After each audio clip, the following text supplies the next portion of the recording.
Tom had worked the fire tower for 37 years before me.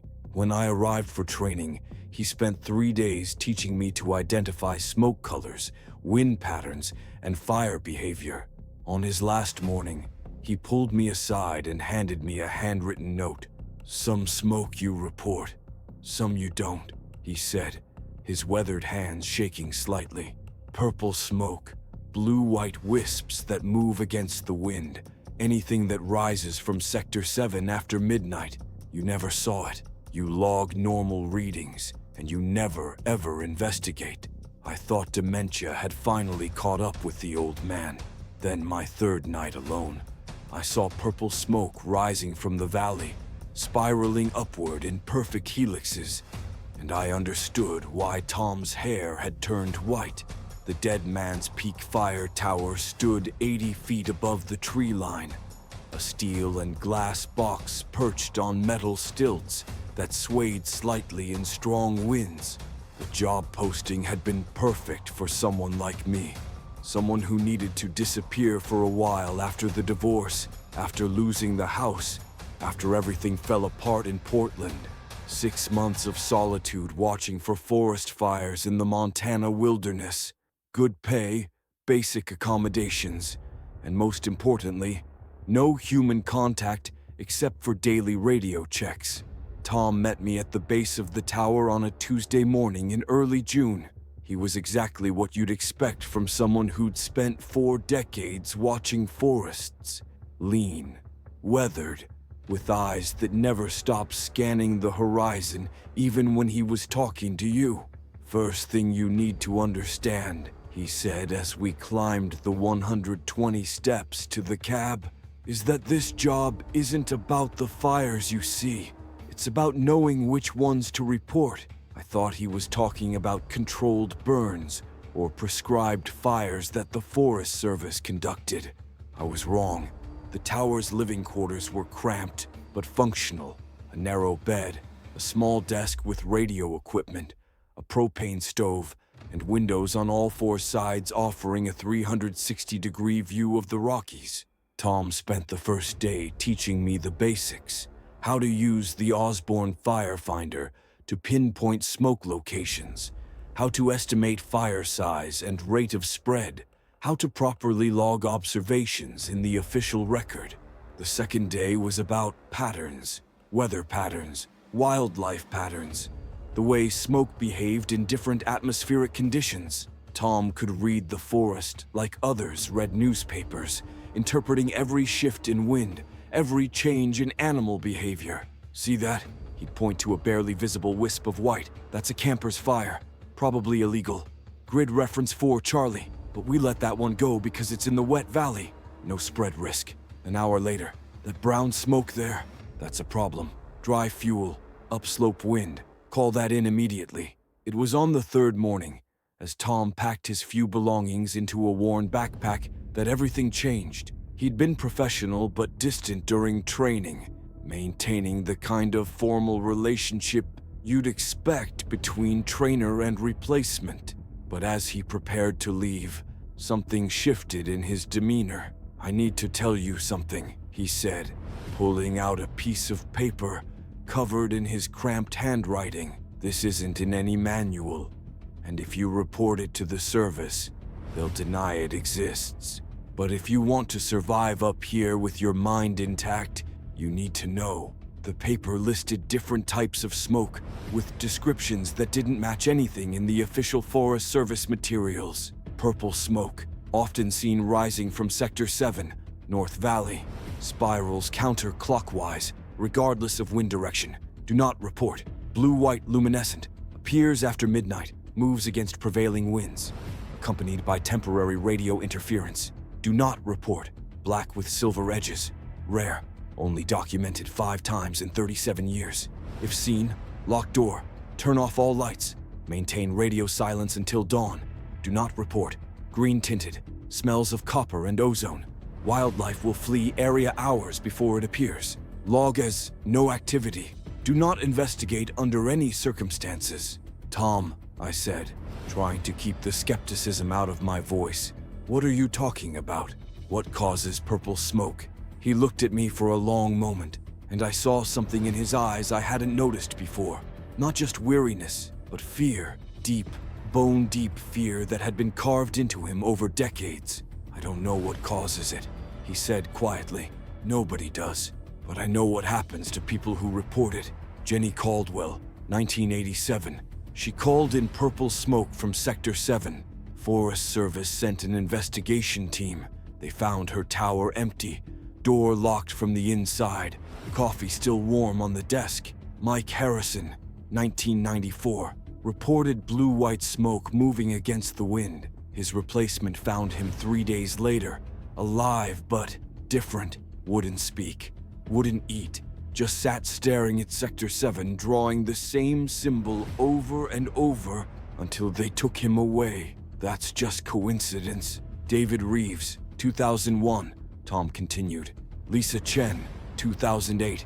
Marcus Williams, 2015. All reported unusual smoke, all gone or changed. The Forest Service always has explanations. Mental breakdown from isolation, wildlife attacks, accidents. But those of us who work the towers know better. He handed me the paper. Your choice to believe it or not. But I've survived 37 years up here by following those rules. The longest anyone else has lasted is 6 years, and that was Bobby Carson. You know what happened to him? I shook my head. He reported green smoke from the eastern ridge, said it smelled wrong, like copper and rot. The service sent him down to investigate since he was closest.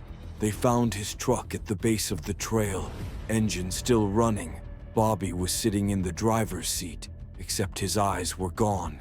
Not gouged out, not damaged, just smooth skin where his eyes should have been. He was alive, breathing normally, but when they tried to move him, he started screaming about the things that burn without fire and the smoke that thinks. He's in a psychiatric facility in Billings now, still screaming, last I heard. Tom shouldered his pack and headed for the door. At the threshold, he turned back one more time. "One more thing. If you ever see smoke that forms patterns, words, faces, anything that looks deliberate, don't try to read it. Don't try to understand it. Just close your eyes, count to 100, and when you open them, log it as atmospheric distortion. No action required. The smoke knows when you're watching, and sometimes it watches back." He left me standing there, holding his list of impossible smoke types, wondering if I'd just taken a job from a madman, or if there was something genuinely wrong with this place. The sun was rising over the eastern peaks, painting the forest in shades of gold and green. Everything looked perfectly normal, perfectly safe. I spent my first day alone following standard procedures. Radio check at 8 a.m., weather observations every 2 hours, scanning the horizon with binoculars. A small fire started near Lewis Creek around noon, a lightning strike from the previous night's storm. I called it in, provided coordinates, and watched the Forest Service response team handle it with practiced efficiency. Normal smoke, normal fire, normal response. The second day brought more of the same. I started to relax, settling into the rhythm of solitary observation. The tower swayed gently in the afternoon winds, and I found the motion oddly soothing. I made coffee on the propane stove, read a paperback novel between observation sweeps, and began to think Tom's warnings were the product of too many years alone with his thoughts. On the third night, everything changed. I was lying in bed reading when something made me look up. There was no sound, no obvious movement, but something had shifted in the quality of the darkness outside. I set down my book and moved to the north-facing window. In the valley below, Sector 7, according to my charts, a column of smoke was rising. But this wasn't the gray-white smoke of burning wood or the black smoke of a petroleum fire. This was purple, deep violet like a fresh bruise, and it glowed with its own faint light. The smoke didn't disperse like normal smoke either. It rose in a perfect spiral, maintaining its shape despite the steady west wind that should have torn it apart. I reached for the radio instinctively, then stopped. Tom's warning echoed in my head. Purple smoke from Sector 7. Do not report. Instead, I grabbed the Osborne firefinder and took a bearing. Grid reference 7 Alpha 3. Exactly where Tom had said it would appear. The smoke continued to rise, that perfect spiral now reaching several hundred feet into the air. At its base, I could see a faint glow, but it wasn't the orange-red of fire. It was the same purple as the smoke, pulsing rhythmically like a heartbeat. I watched for 20 minutes, transfixed. The smoke began to change, the spiral becoming more complex, developing branches and offshoots that curved back on themselves in patterns that hurt to follow with my eyes. And then, just as suddenly as it had appeared, it vanished. Not dispersed, not faded, vanished. One moment the purple column was there. The next the valley was dark and empty. I stood at the window for another hour, watching, waiting, but nothing else appeared. Finally, I returned to the desk and opened the official logbook. My hand hovered over the page. Every instinct from my training said to report what I'd seen. That was the job, the entire purpose of having someone in this tower. But Tom had survived 37 years by not reporting it. Others who had reported it were gone or insane. I wrote 2,347 hours. Sector 7, no activity. The next morning brought a radio check from the district ranger's office. Tower 19, this is base. Morning check, over. Base. Tower 19, all clear. No activity overnight. Copy that, 19. Weather service shows possible thunderstorms moving in from the northwest later today. Keep an eye on lightning strikes. Will do, base. Tower 19 out. I made coffee and tried to convince myself I'd imagined the purple smoke. Stress from the isolation, maybe. Tom's stories creating false patterns in my tired mind. But when I looked at the Osborne firefinder, the bearing was still set to 7 Alpha 3, proof that I'd taken an actual reading of something. That afternoon, while doing a routine scan of the eastern sectors, I noticed something odd. A section of forest about 2 miles from the tower looked wrong. The trees were all there, standing normally, but their color was off. Where everything else was the deep green of healthy pine and spruce, this patch had a grayish tinge, like someone had drained the saturation from a photograph. I checked it with binoculars. The trees in that section weren't just discolored, they were wrong in other ways. Their branches grew in patterns that didn't match any species I knew. Some curved upward in perfect spirals, others grew straight down into the ground. And between the trees, something moved. Not an animal, not wind-blown debris, but shadows that shifted and flowed, independent of any light source. I lowered the binoculars and rubbed my eyes. When I looked again, the forest appeared normal. Healthy green trees, normal growth patterns, nothing moving except birds and wind-blown branches. But I knew what I'd seen. That night I prepared. I moved my chair to face north towards Sector 7, set up my camera on a tripod, and kept Tom's list of smoke types within easy reach. If the purple smoke returned, I wanted documentation, even if I never reported it. At 11:43 p.m., it began again. The same purple glow, the same perfect spiral of luminescent smoke. But this time, I was ready. I started the camera recording and watched through the viewfinder as the smoke rose from the valley floor. Through the camera's zoom, I could see more detail at the base of the smoke column. There was definitely something burning, but it wasn't vegetation. The shape was too regular, too geometric. It looked almost like a structure, walls, angles, surfaces that reflected the purple light in ways that made no architectural sense. The smoke spiral began to change again, but this time the patterns were more deliberate. The branches and offshoots weren't random. They were forming shapes, symbols.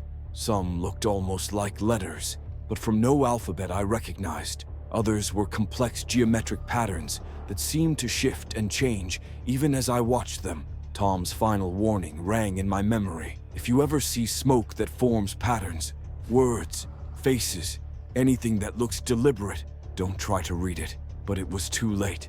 I'd already been staring at the patterns for several minutes, trying to make sense of them. And now, they were starting to make sense. Not in any language I knew, but in a deeper way, like the symbols were bypassing my conscious mind and speaking directly to some older part of my brain. The message was simple and terrible. We burn what was. We smoke what will be. The door opens. I jerked my eye away from the viewfinder, my heart hammering. The purple smoke was still there, but now it was different. The spiral was tighter, more focused, and it was moving, not dispersing, but actually moving across the valley floor, maintaining its shape as it glided between the trees. It was coming toward the tower. I grabbed the radio. To hell with Tom's rules. To hell with the consequences.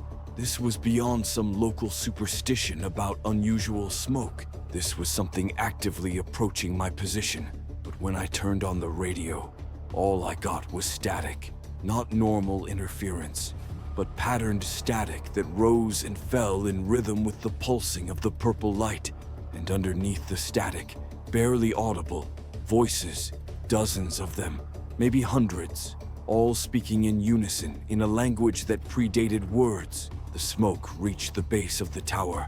I could feel it somehow, a presence that pressed against my mind like fingers probing for a way in. The metal structure of the tower began to vibrate, a low harmonic that made my teeth ache. Through the windows, I watched the purple smoke rise, surrounding the tower cab in a cocoon of glowing vapor. And in the smoke, I saw them. Faces, human faces, but wrong. They pressed against the glass, features distorted by the smoke but clearly visible. Men, women, children, all with their mouths open in silent screams. I recognized one of them from a photograph in the tower's historical documents. Jenny Caldwell, the ranger who had disappeared in 1987. Her face was twisted in an expression of perpetual terror, her eyes pleading for help that would never come. More faces appeared. Mike Harrison, his features partially melted, but still recognizable. Others I didn't know, but assumed were the missing rangers Tom had mentioned. They were all there, trapped in the smoke, preserved in some kind of ongoing torment that had lasted decades. The purple light grew brighter, and the faces pressed harder against the glass. Their mouths moved in unison, forming words I couldn't hear, but somehow understood. Join us. Report the smoke. Let them come to investigate. Feed the fire. I stumbled backward, knocking over my chair.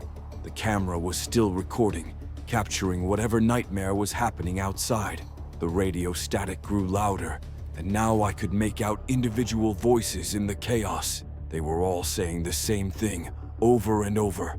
Sector 7 burns eternal. Sector 7 burns eternal. Sector 7 burns eternal. The temperature in the cab dropped 20 degrees in seconds. Frost formed on the inside of the windows, and my breath came out in visible clouds. The purple light outside intensified, and the faces in the smoke became more defined, more desperate. Jenny Caldwell's face pushed through the glass, not breaking it, but somehow passing through it like the solid matter didn't exist. Her mouth opened wider than any human mouth should, and purple smoke poured out, filling the cab with that luminescent vapor. I couldn't breathe. The smoke was inside my lungs, inside my head, showing me things. I saw Sector 7 as it really was. Not a valley at all, but a massive crater where something had fallen from the sky centuries ago. Something that wasn't quite dead, wasn't quite alive, but existed in a state between states, burning without fire, smoking without fuel. I saw the indigenous peoples who had first found it, how they'd built warnings, markers, tried to contain it with ceremonies and sacred geometry. I saw the European settlers who ignored the warnings, who tried to study it, to understand it, and who became its first modern victims. I saw the Forest Service's real purpose, not to fight fires, but to hide this one, to keep people away, to maintain the cover story, to feed it the occasional sacrifice when it grew too hungry. Every person who reported the purple smoke became part of the conspiracy, either as a victim or as a servant. The vision showed me Tom, younger, watching purple smoke for the first time, but he didn't report it. He closed his eyes, counted to 100 like he'd told me to do, and when he opened them, he logged it as atmospheric distortion. That's how he survived. By refusing to truly see it, he avoided becoming part of it. But I had seen it. I had read its message. I had let it into my mind. The purple smoke withdrew suddenly, pulling back through the glass, like water in reverse. The faces lingered for a moment, Jenny Caldwell's expression changing from desperation to something like pity. Then they were gone, and the tower was dark and quiet, except for my ragged breathing. I don't know how long I sat on the floor, trying to process what had happened. When I finally stood up and looked out the window, Sector 7 was dark. No purple glow, no smoke, no sign that anything unusual had occurred. Even the frost on the windows had vanished, leaving no trace of the supernatural cold. The camera was still recording. With shaking hands, I stopped it and played back the footage. For the first 20 minutes, it showed exactly what I'd seen: the purple smoke, the spiral, the patterns forming in the air. But at the moment when the smoke reached the tower, the recording became corrupted. Static, visual noise, and brief frames of things that shouldn't exist. Faces in smoke, geometric patterns that hurt to perceive, and for just a single frame, clear as day, a message written in purple fire: "You are marked." The radio crackled back to life. "Tower 19, this is base. We're showing some unusual readings from your station. Everything okay up there?" I stared at the radio. This was the moment of choice. Report what I'd seen and become another missing ranger, another face in the smoke, or follow Tom's rules and pretend nothing had happened. "Base, this is Tower 19, I said, my voice surprisingly steady. "Just some equipment interference, maybe atmospheric distortion from the incoming storm system. All clear now. Copy that, 19. Let us know if you have any other issues." I put down the radio and opened the official logbook. My hand trembled as I wrote 0017 hours. Equipment malfunction, likely atmospheric. No action required. The rest of the night passed without incident, but I didn't sleep. I sat at the desk, watching the darkness outside, waiting for the purple glow to return.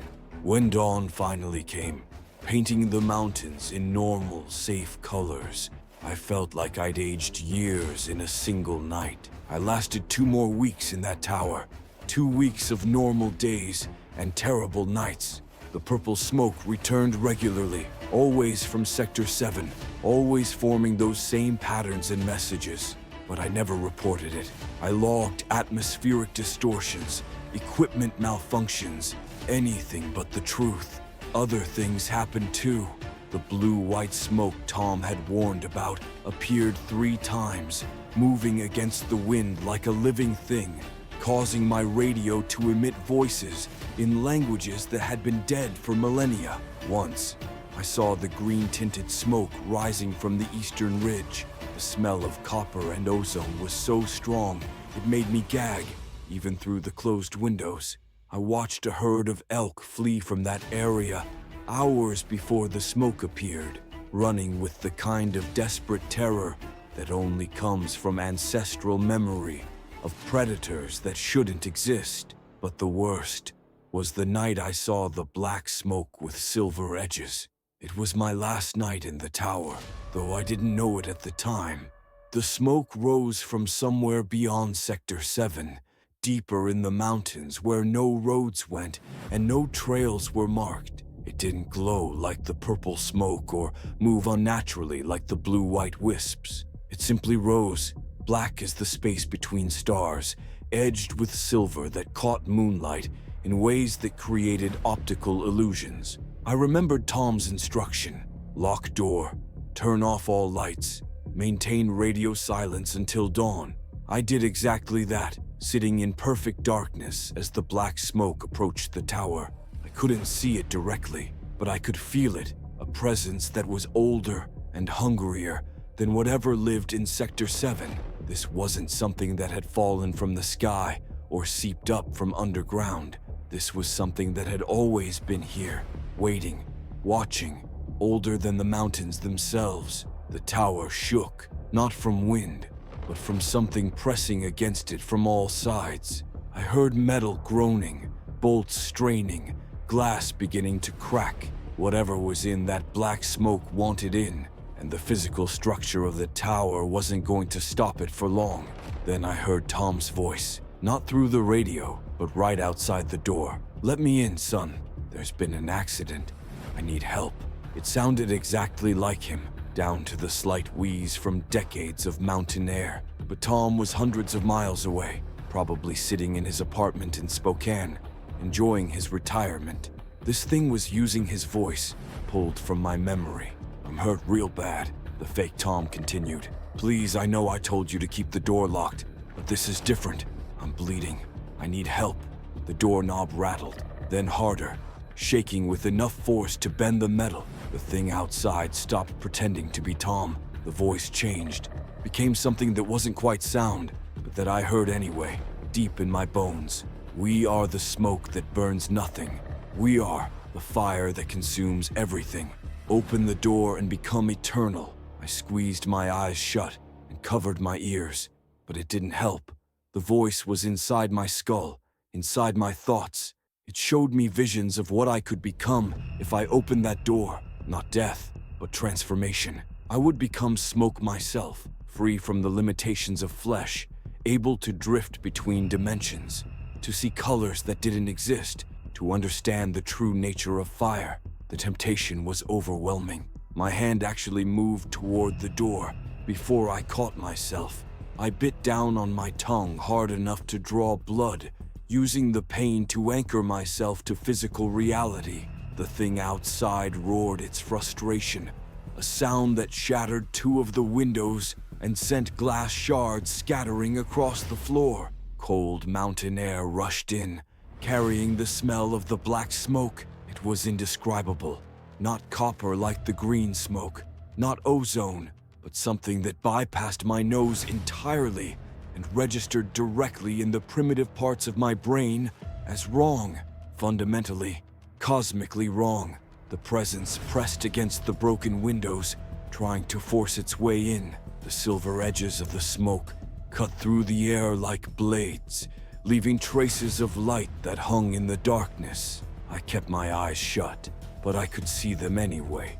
Silver lines drawing patterns on the inside of my eyelids. Then, just as the door began to buckle, and I thought the thing would break through, dawn arrived. Not gradually, but all at once, like someone had flipped a switch. The black smoke vanished instantly, leaving no trace except the broken windows and my shattered nerves. The morning sun revealed a normal forest, normal mountains, normal sky.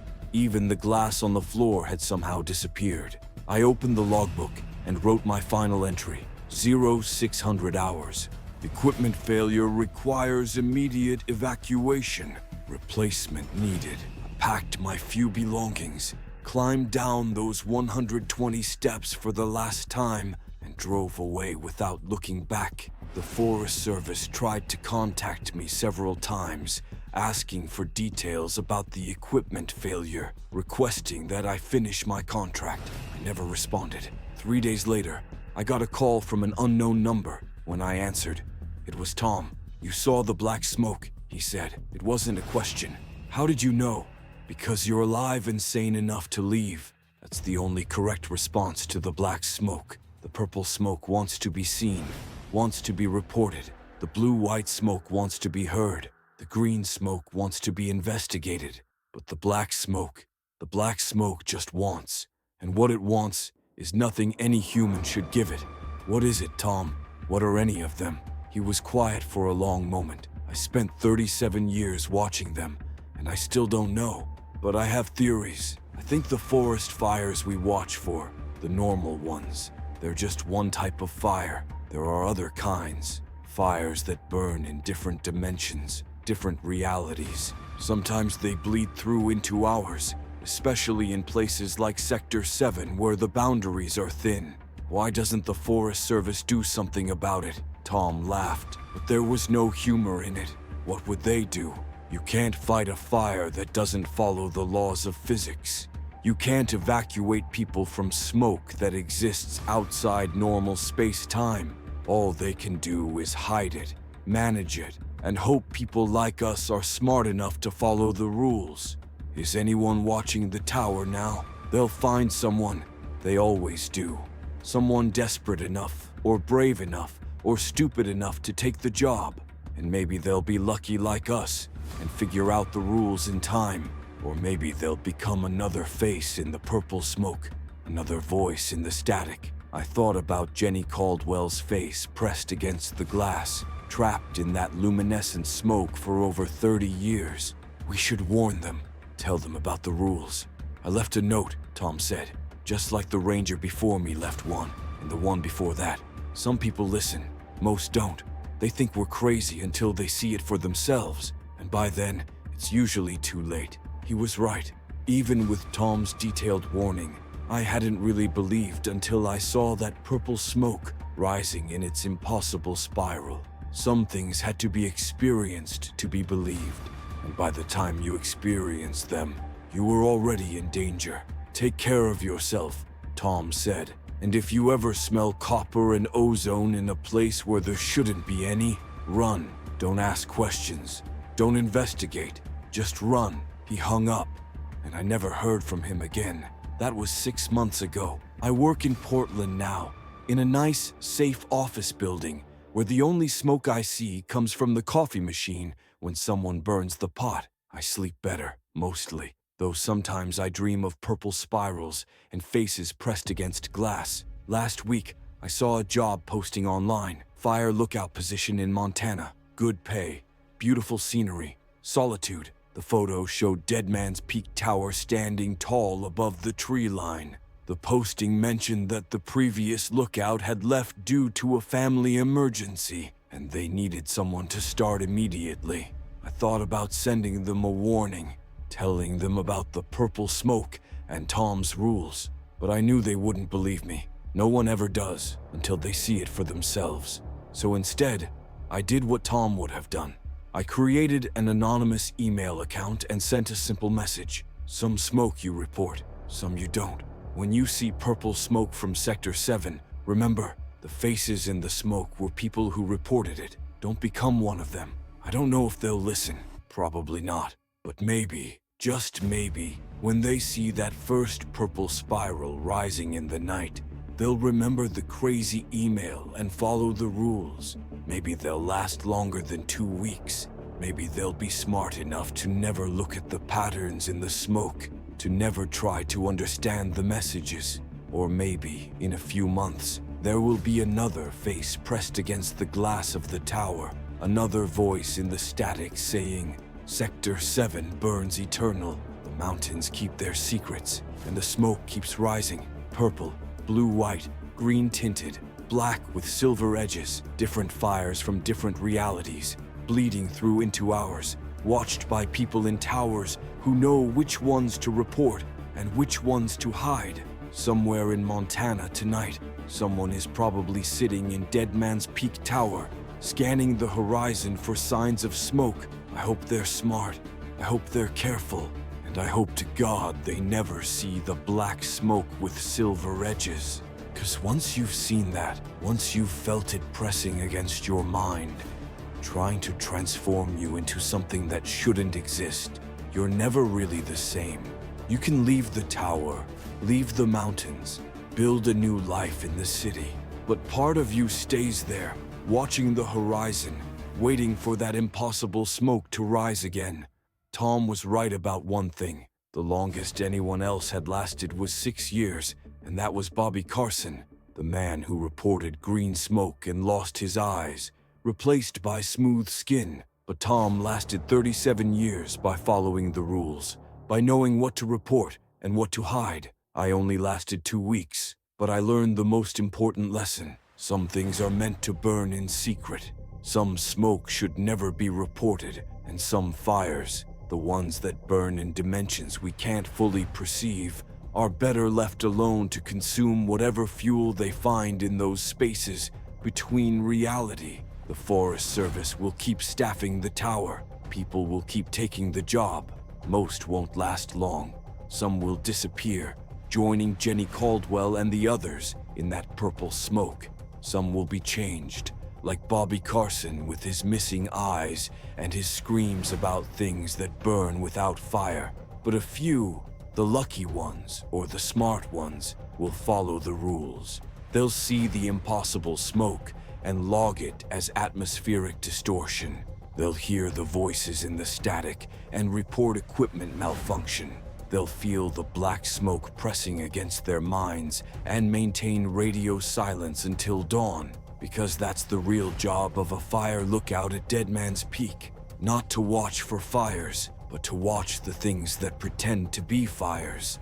To be a guardian standing between the normal world and whatever tries to burn through from the other side. To know which smoke to report and which to hide, keeping the secret that keeps the world safe from things that shouldn't exist. I still have Tom's handwritten list folded in my wallet. Sometimes I take it out and read it, remembering that night when purple smoke rose in perfect spirals and faces pressed against glass. It reminds me that the world is stranger and more dangerous than most people know.